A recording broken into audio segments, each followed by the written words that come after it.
Alors, mesdames et messieurs, permettez-moi de vous rappeler que certaines règles s'appliquent lorsque vous intervenez devant les membres du conseil d'arrondissement. Tout intervenant doit s'inscrire avant la séance du conseil de façon à avoir le droit de poser des questions limitées à 2. Lorsque vous posez votre question, vous devez obligatoirement vous adresser au maire qui préside la séance et non directement aux membres du conseil. Votre question doit être claire et précise, sans préambule.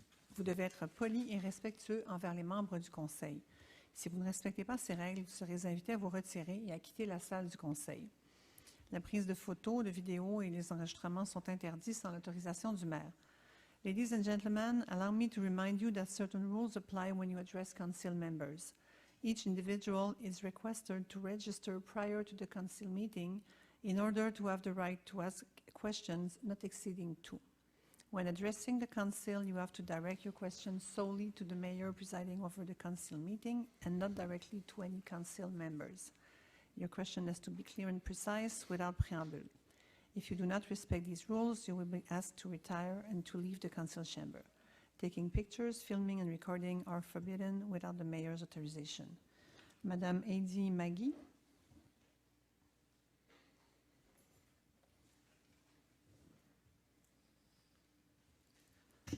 Good evening. Good evening, ma'am.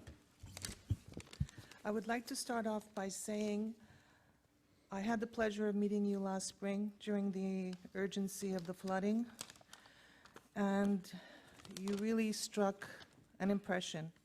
I am so proud that you are our mayor. Thank you, ma'am. You were the last man standing at the end of the day, Thank you, ma'am. not sitting in the office with the phone, and that really Thank you, but impressed me. I have an army of people around me. I know, but still, you were there with the citizens. Thank you. With everybody, and thank you very much. We saw a lot of action going on.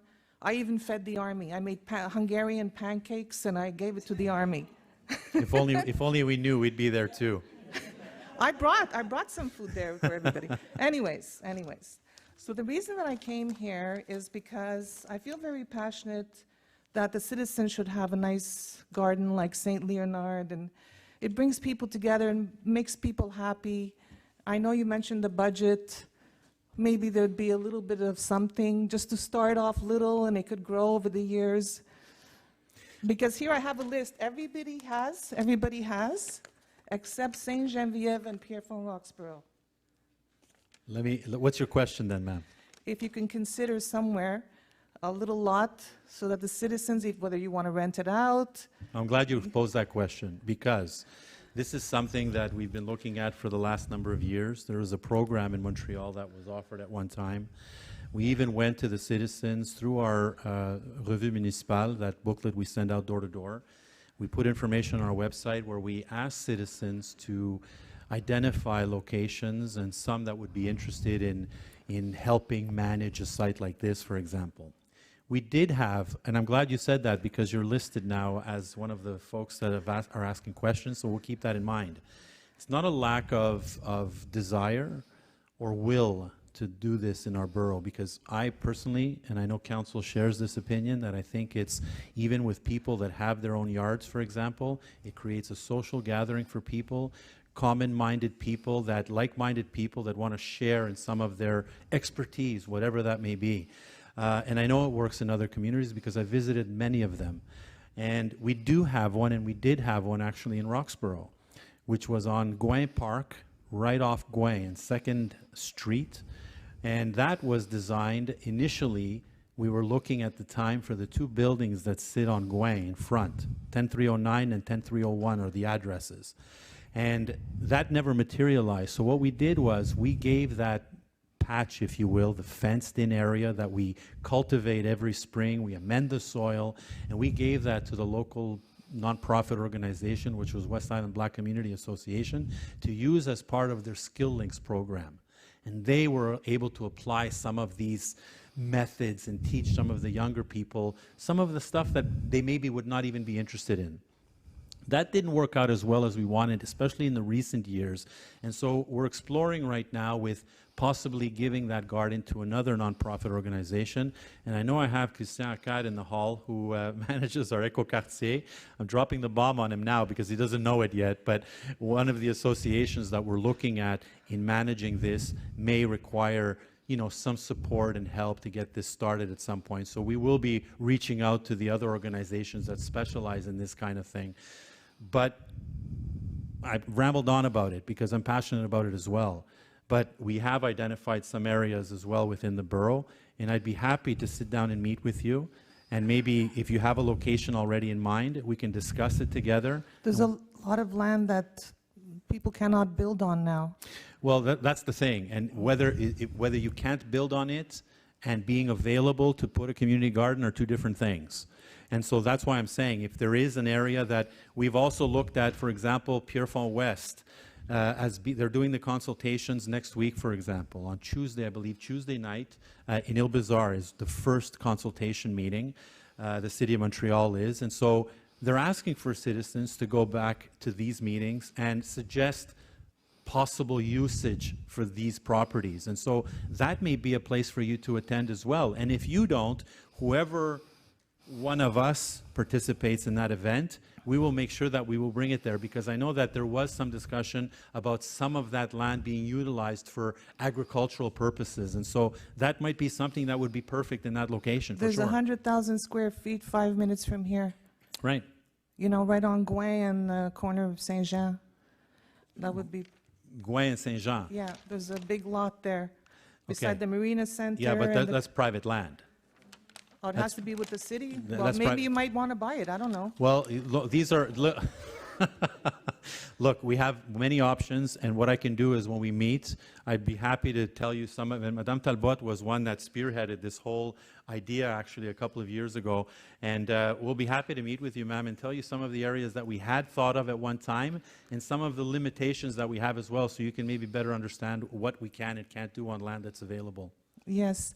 And the other thing I'm very excited about is the Aqua Center that's going to be built. I've been really keeping track, and I would love to be involved in that project. I have my construction business management certification, my facility management, real estate, and so on and so forth, and 15 years experience in property management. I'm so excited about it, I can barely stand still. I could hardly wait until it starts, and what a wonderful thing. What you did with the library, I can only imagine what it's going to be with the... You have no idea. You have no idea how excited we are, because we could almost come in bathing suits the next time. That's how happy we are. I'm going to show up But naked. I don't care, you know? But all kidding aside, that was a file that we've been working on for many years. And thankfully, the last mandate, we were able to secure the financing that was required for that building. And Montreal, with this new administration, had everything there for them to give it the go-ahead. And so, again, we're in the preliminary stages, but we're excited about it as well, because we deserve infrastructure like this as well, like others. And we're finally going to have our pool in Pierrefonds-Roxboro, and we're excited about it. But we have your information, and Madame Gervais will, because there is a team, of course, that we work with in Montreal, and our own services as well. But it's something that maybe if you want to get involved at some point, and if you can, Madame Gervais will contact you, okay? Gervais? Gervais, yeah. Okay, okay.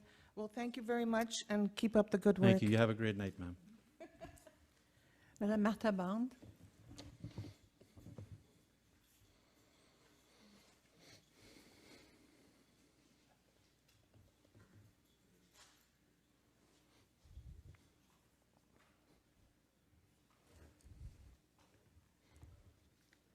Good evening, everyone. Good evening, Mrs. Bond. The two items I wanted to talk about are 10.5, that amending the resolution there, Yes. and 40.06, the 10-unit condo proposed on St. Charles. 1005, and Madame Corbeil could correct me, is just a... Well, I'm Go ahead, wanted to ma'am. ask my question. Go ahead. I thought you were just a general question on that No. dossier. As these new residential buildings are infilling in carefully planned neighborhoods, the architecture should harmonize well. The PEEA, or Site Plan and Architectural Implement, whatever bylaw, gives the borough the legal tools to assume good integration. These buildings should not be built to reflect an architectural trend. I attended the only public meetings for the St. Charles project. There were no public meetings for the Millette project. And then, of course, if anyone knows, the only way you find out about a project that is deemed to be in conformity with the zoning bylaws, but cannot be built and is possible to be modified through a minor exemption bylaw, it is legally a requirement of the borough or city to post the planned, minor exemptions that will be voted on at the next council meeting. That's what this is. And, well, there's just so many zoning changes and modifications. But the Millette project was also brought forth in August. And I find it sometimes even errors as to understanding the scope of the project, but also a lack of detail in the minor exemption description. So, I go to Google Map, I check the zoning bylaw, but when the description says a projected building, how do I know what it is? Which one are we talking about, ma'am? Millette. Okay. But Millette, in tonight's council, we're making a correction of something that was passed in August, and Madame Corbeil can explain to you what the reasoning behind that is. But it's a minor change that's being made to that original file that wasn't done the way it should have been reflected. And so, Madame Corbeil, est-ce que vous pouvez expliquer à Madame Bond la différence entre qu'est-ce qu'on fait ce And soir? everyone, thank you, because I actually did talk briefly to Ms. Corbeil before the meeting. Okay. Yeah, as I was explaining to Mrs. Bound when she came to register, in that initial minor exemption, there were three things. There was one margin, there was there was one margin. There was what we call a triangle de visibilité, the Visibility triangle. visibility triangle, to make sure that at the corner of the street, there's no visual obstruction preventing the traffic from seeing through a hedge or a building or a wall or whatever.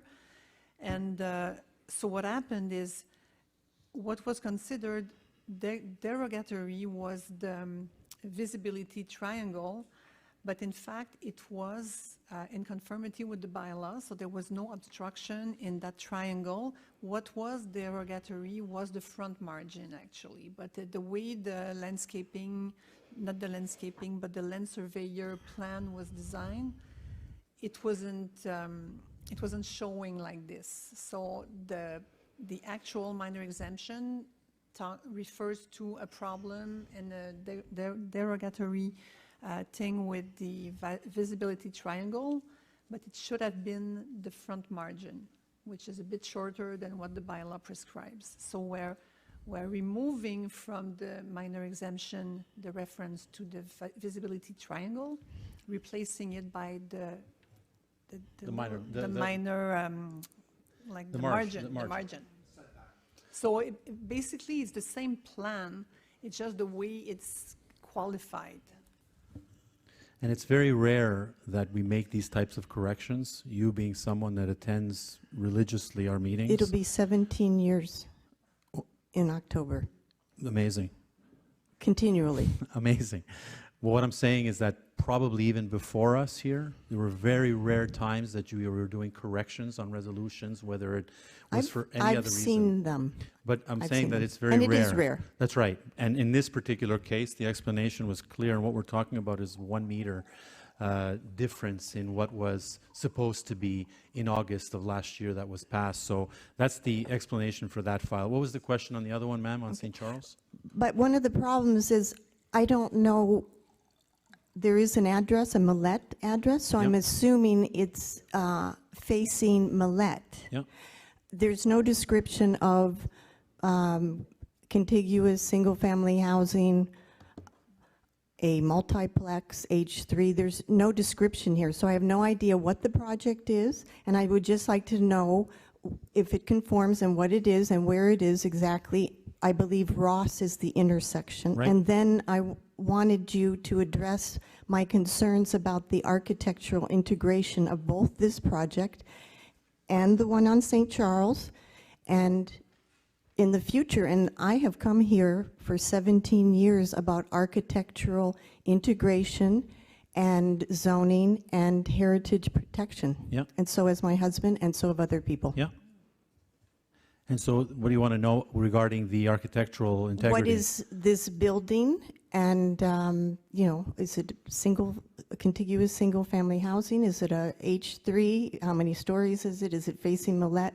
Single continuity buildings. Okay, and there's how many units? 3. 3. Okay, so they're going to be, it's attached, That's right. facing Millet. Yes. Okay. Correct. And what kind of architectural style?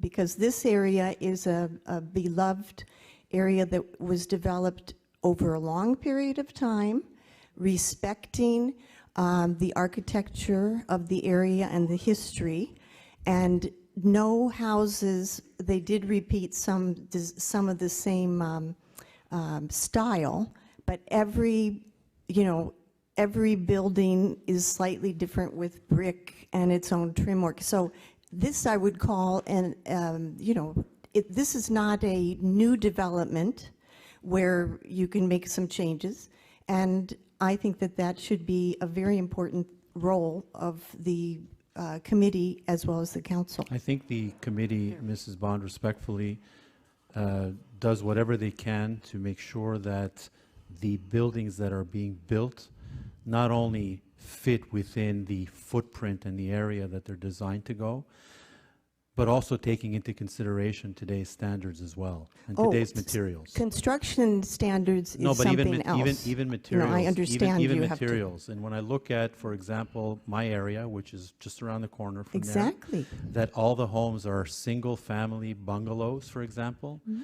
If these houses at one point, let's say my house, which is 50 years old, for example, or 60 years old, it's not going to last forever. So when you start seeing that turnover and homes being rebuilt in these areas, certainly they're not going to be building the same type of bungalows that were built 60 years ago that met a particular need. But cities are required through urban planning to try to do the best they can to try to have that continuity. However, it's not always possible. And so the CCU and others look at these factors when they make these decisions, and all of it being subjective, because what you like and what I like or what they like or anyone in this room likes may differ slightly. And that's why there are regulations and norms and the type of materials that they use that fit in today's standards in building homes. And so certainly you're not going to put a home that you would find in a, I can name you the area, but I won't. You're not going to fit, these types of homes in an area like that.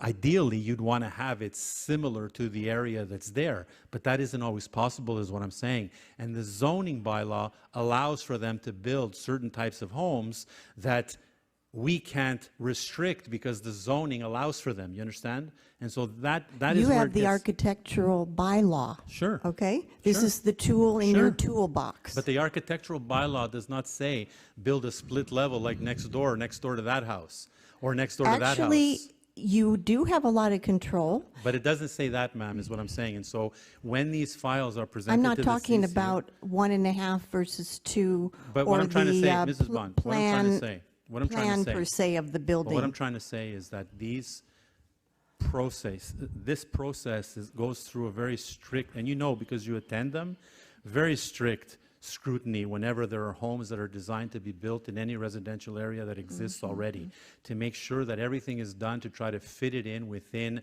the way the area is designed. And that continues, and it will continue for this area as well.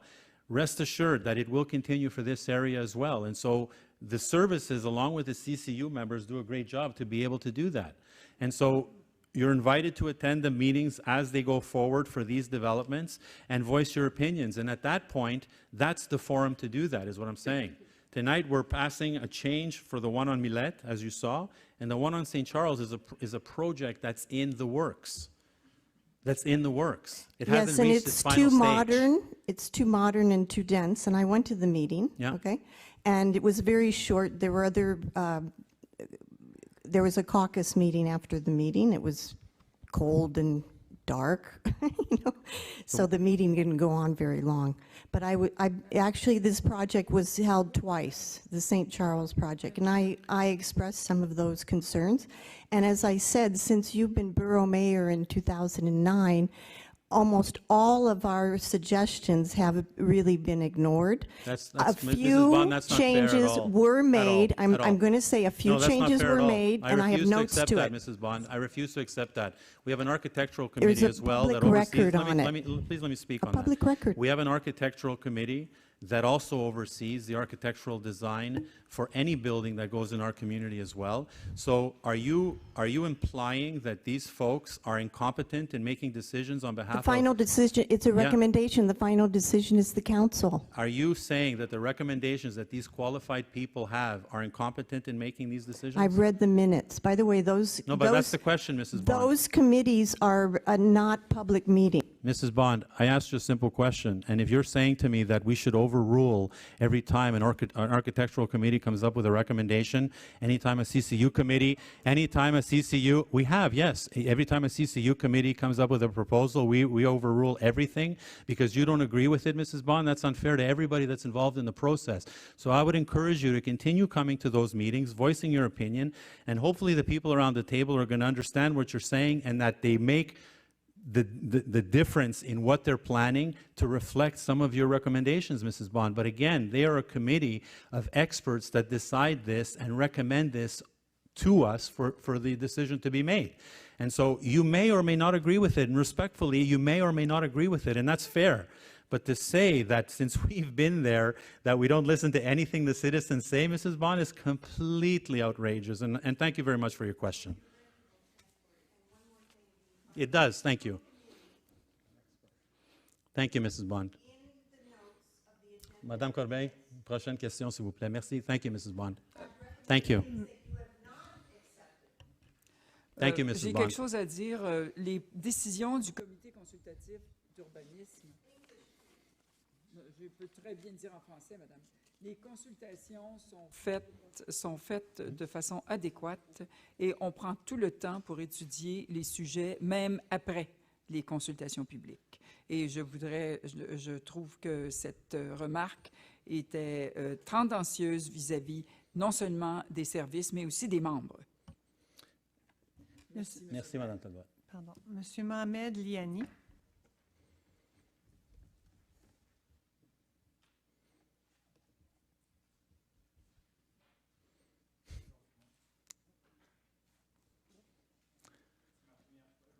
Bonsoir, bienvenue.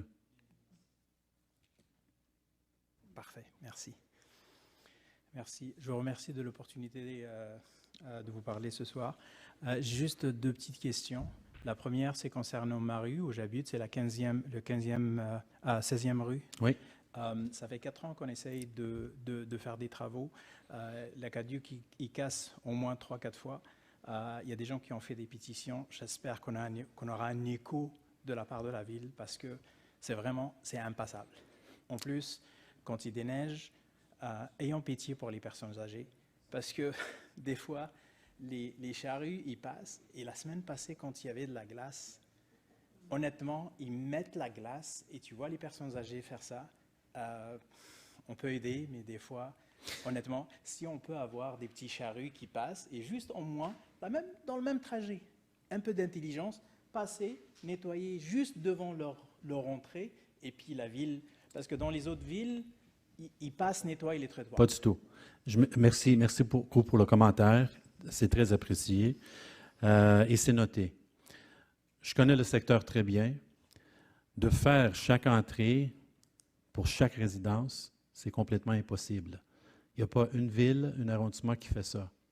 Je les connais tous.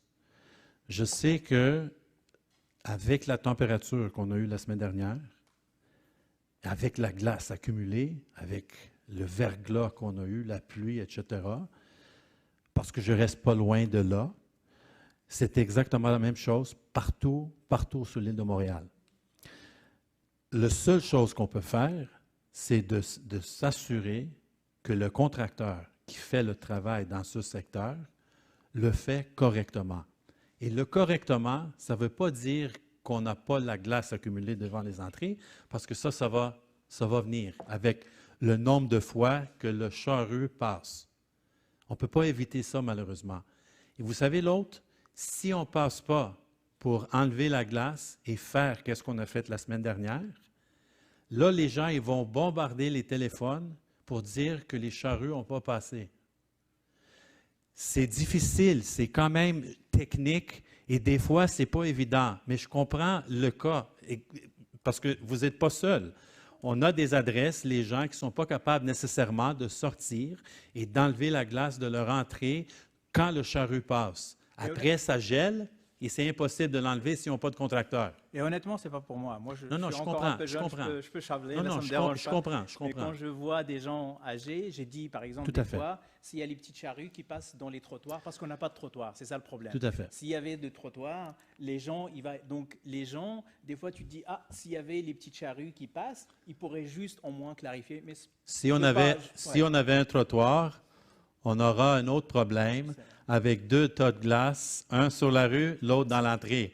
Mais M. Baudouin a noté le problème. Est-ce que c'est le 15e ou 16e? Moi, sur 16e, mais- le côté ouest ou est? Non, en général. Non, mais- Moi, OK, je mais on va parle pas- vérifier puis on va faire le suivi. Honnêtement, je ne veux pas parler pour moi. Parfait.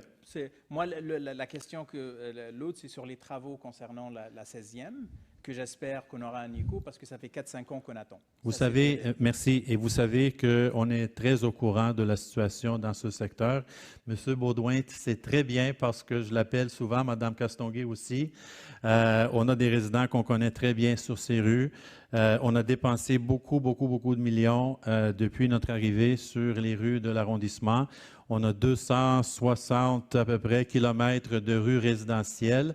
On ne peut pas faire les rues au complet. On a fait beaucoup de travaux à Roxboro dernièrement, surtout autour de l'école, 11e, 14e. Il y avait des endroits négligés pour plusieurs raisons, mais on a fait beaucoup de travail. Les 4 premières années, je pense, on a dépensé 40% de notre budget routier à Roxboro, qui représente 1/10 du territoire. Vous pouvez imaginer, on a dépensé, et on savait très bien que 15e et 16e étaient pour être refaites. Là, on n'est pas rendu là encore, mais je vais demander à M. Baudouin de vérifier demain, de voir c'est quoi l'échéancier pour ce secteur. Et là, aussitôt qu'on a ça, on va informer, on va vous appeler, mais on va informer les résidents en même temps, d'accord? Parfait. Est-ce que j'ai le droit à une autre question? Allez, oui. OK. Moi, je voulais juste demander à la Ville, est-ce qu'il y a des statistiques montrant la Ville? Je sais que la Ville de Montréal essaye de faire ce qu'on appelle un peu le affirmative action, côté employment. Oui. Est-ce qu'au niveau du Roxboro aussi, on peut avoir des statistiques concernant l'employabilité des gens des communautés culturelles et en même temps des habitants du borough? Mais, oui, ça existe à Montréal, j'imagine. Pardon? Ben, on ne sait pas même si c'est public. Parce que, honnêtement, à partir de toute façon, si on peut avoir des détails, parce que la représentation, elle est tellement... Vous avez 100%, je suis d'accord avec vous, monsieur. Vous savez, quand j'étais à l'exécutif, on parlait de ça justement. On avait des programmes qui sont encore en place pour encourager les gens des communautés de s'appliquer à la ville pour un stage. Et la plupart de ces gens-là ont eu des emplois à la ville par la suite. Et on avait déjà des stagiaires ici à Pierrefonds où ils ont continué pour trouver des emplois en permanence à la ville de Montréal.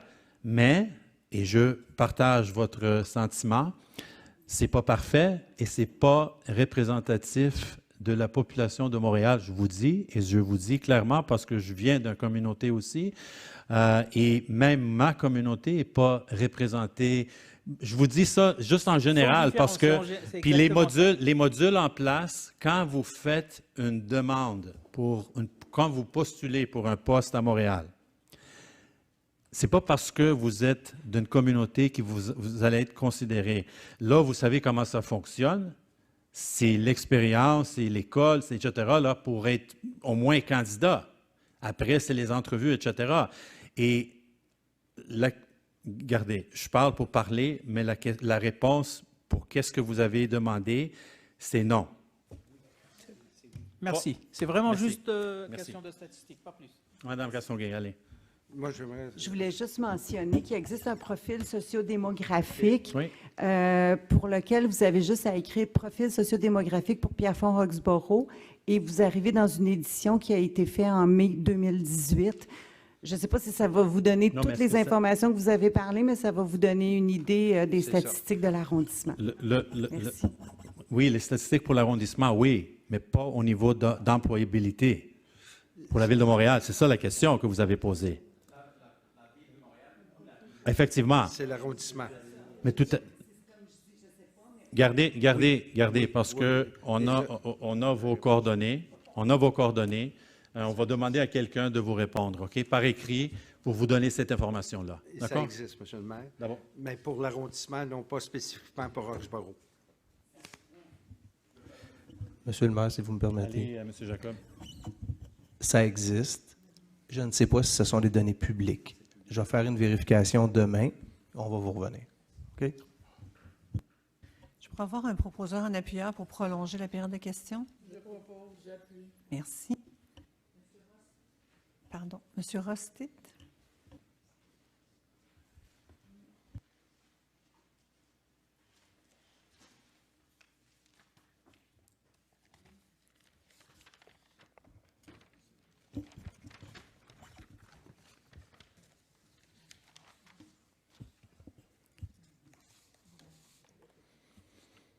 Just a comment before I ask my question. So, we had a public consultation last month in February before the council meeting. And it was stated that it was not announced. So my point is, how can you have a public consultation that has any bearing on anything if there's no notification to well, I'll make it a question, I guess, to the residents? Or should we not redo that consultation so people can have notification about those issues? Madame Palladini. It was in the public notice published by Maître Corbeil.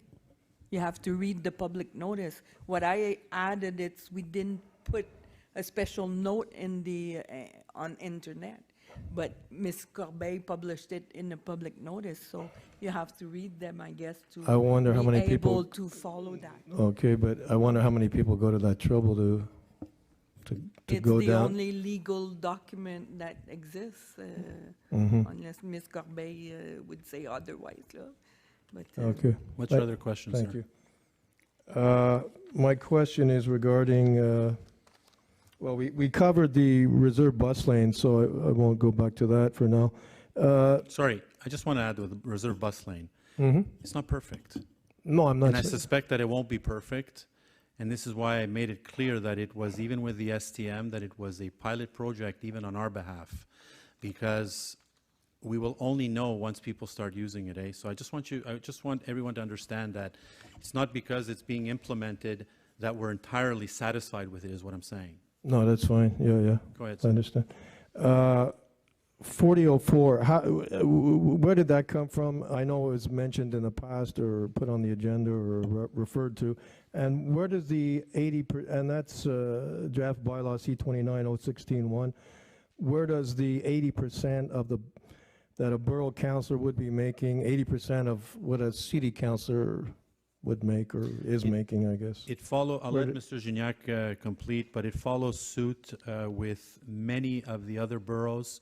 I think we're one of the last ones that is to pass this resolution to make it equitable for the councillors, the borough councillors, to hold and occupy these seats for the type of work that they do and the amount of interventions they make with the citizens, that it was felt throughout the island of Montreal in most of the boroughs that the salary for the borough councillor is to be reflected at 80% of the city councillor. And so this is something that we've just followed with the other boroughs to make sure that at least we're in an equitable way supporting the people that are elected, especially the 2 borough councillors, that, because we're talking about the borough councillors here, not the mayor or the city councillors. Yeah, it's not that I'm for or against that motion, but it's just, it seems now, actually, being part of Montreal, there seems to be a trend that if one borough does this, or it applies to all 18 or 19 boroughs, you know, it seems to be a trend, which I don't know if that's, Well, I think in some items it might be good, and others it might not be so good to have this trend, but. look, I think that your reflection is a good one, because that's the perception it may, present. However, this is something that we've been discussing for quite some time now. We didn't want to be, too quick in making a decision. We wanted to make sure that we evaluated all the factors involved, and one of them being is the reasoning behind it, if it merited doing this, number one, and also to see what some of the colleagues were doing in the other neighboring communities. And once we did that exhaustive evaluation, we felt it was time that we did that for our borough councillors as well. Not for the people that are here, but for the position that they hold, whoever that may be in the future. And so we felt that if we were to be, fully transparent and completely in continuity with the colleagues in Montreal, that this was the time to do it. And that's why you see it here tonight. But if we're fully transparent or want to be, why don't we put the amounts on the agenda? You have them. Well, no, I don't. We have 80% of the basic annual revenue of the city. That's right. And then when we read it, when we read the resolution, because I don't know what you have. No, I just got the agenda. Because when we read it, it's a notice of motion. It will clearly identify the amounts as well, Mr. Stidham. You'll have record of it. But that's only going to be visible, well, it'll be visible afterwards. No, but it's public. But it's public information. But, And as a matter of fact, I don't know if you have it in your agenda, but what agenda that we have here has that amount. No, we don't. We just have the basic 80% of the city councillor. Okay, well, I don't know what you have there, but I have it in my document here. I just have the agenda that was handed out. Yeah, I have it on the agenda as well, and so that's why I'm surprised. But we'll make sure that you have it clearly identified as we read that resolution out, sir. Well, unless they left it off I'm reading from the English now, but no, it looks like the French is the same thing. At 4004, Madame Corbeil? 4004. Hang on. The council member, you have a detailed agenda which substitute to reading the full resolution. So what you have is more extensive than what we have. The public agenda is summarized, is more summarized. Got it. So that detail is not in that. Whoever will agenda. read the resolution tonight will read it as if they're reading it.